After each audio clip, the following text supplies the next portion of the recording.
Hey everyone, welcome back to Blakesley Acres. I'm Joe. Today we got our first batch of meat birds. I got these from Freedom Ranger Hatchery. They call these the White Rangers. It's their version of the Cornish Cross. And I also have some their regular Freedom Ranger males that I usually get in the truck I got to bring out. But I wanted to show you guys that they came in and kind of show you what my routine is when I get these guys in. I go through, count, check for dead chicks. And I always dip their beaks in some water to give them that little bit of a drink. I bought new feeders yesterday and I left them in the work van at work, so I have to run and get those and get some food filled up for them. But I'm not super worried about it right now because they were just hatched the other day. They're still good for another day or so. I just want to get some water in them from the trip and get them out of here. So yeah, what I do is I just go through and I pick them right out, and as I pull them out I count them and I stick my finger on the back of their head a little bit so they can't pull it back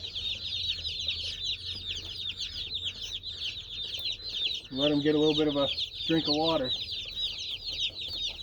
And I just set them in there.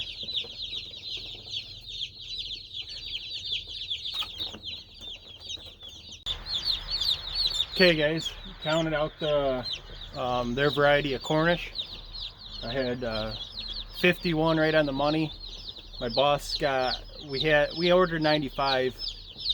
One between both boxes was dead. So he ended up with the extra chicks. He ended up actually with 49. He would have had 50 if that one didn't die. I took one out of this box and put it over there. So these are the Freedom Ranger, the Red Ranger, their variety of the Red Ranger roosters. These are all males. I like doing that. They just grow more consistently, and then I don't take the chance of keeping one back because I like it or something. I did that with the color yields last year because you only get those in straight run.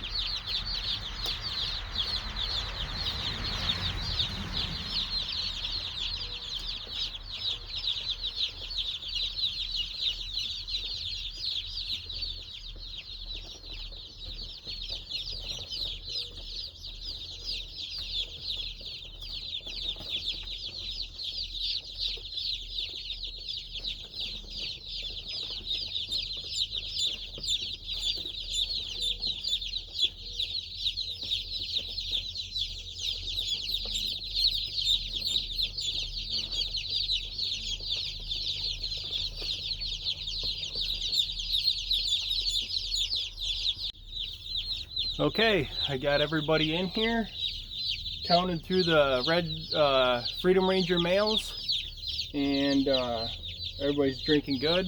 One thing I do like to do is I try to add apple cider vinegar or a little bit of oregano in the water for these chicks.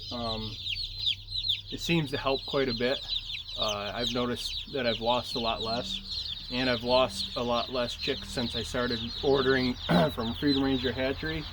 I'm not sponsored by them or anything like that. I've just had super good luck with their chickens.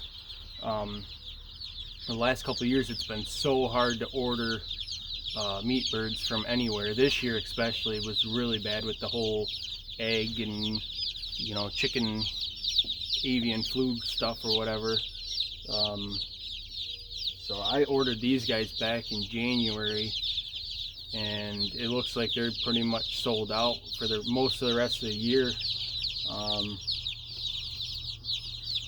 My big plan this year was to try to do a couple batches and really pick up my production on selling chicks, but with the butcher shop project and everything, I might just do these birds for us and a couple family members that are already prepaid, and I might just leave it at that. I might do another small batch of 25 or so to sell to a few people that want to try them for next year. But I have my boss's birds and his uncle's birds in the truck. I'm going to go get those taken care of and delivered, and then I'll be back to throw some feed in with these guys. I'll bring you guys back this afternoon and see what's going on. Right now the brooder is, let me bring you guys down here and show you. It ran pretty good. I turned it on last night to preheat it, and the temperature's low right now because I have the lid open, but it was running perfect, just like the way I wanted it, kicking on and off. So I think with these chicks being in here, their body temp will help keep it up more stable too, but that's all right. Like I said before, it'll just run a lot less. I did also add 250 watt bulbs to this for the small chicks, because our nights are still getting pretty chilly. I ordered the ceramic 250. I just like the idea of those better than the red bulbs. I am going to add a LED light bulb in here just so they have daylight throughout the night for the first week or so, 2 weeks, and then after that I'll have it on a timer with the in the plug, so it'll go off at night and come back on during the day. They have the window for daylight during the day, but this end down here where the water is, I think will kind of be dark. I want them to be able to see what they're doing.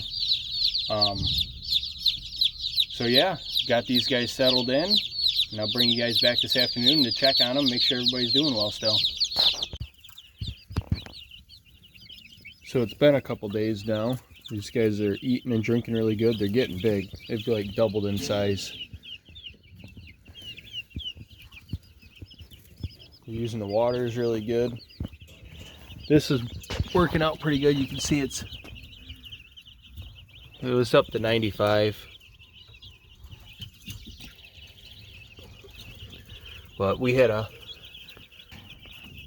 couple mornings that it dipped down into the 40s, and it took a bit to keep up, but the chicks just kind of huddled together. I think one thing I am going to change on this is I noticed the way this is shaped, this metal piece is shaped, all the heat likes to sit up on top. That's why I put that cap on there. So I'm thinking about getting I think I'm gonna get speed controlled, like a small fan that you'd put in a computer or something like that. I was looking at them last night on Amazon, and I'm thinking that cat's mad I didn't let her in.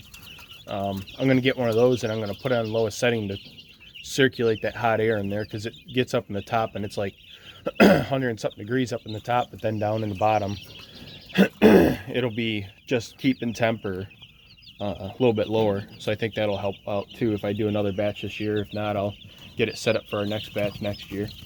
But yeah, they're doing good. We've lost a handful of chicks, but when you raise this many meat birds, it's kind of, you expect that. It's always disappointing, but it is what it is. If you guys could like, comment, subscribe, share, ring the notification bell if you want to see more of our content or get notified when we put it out. Be greatly appreciated. We appreciate all you guys this far, and hope to catch you on the next one.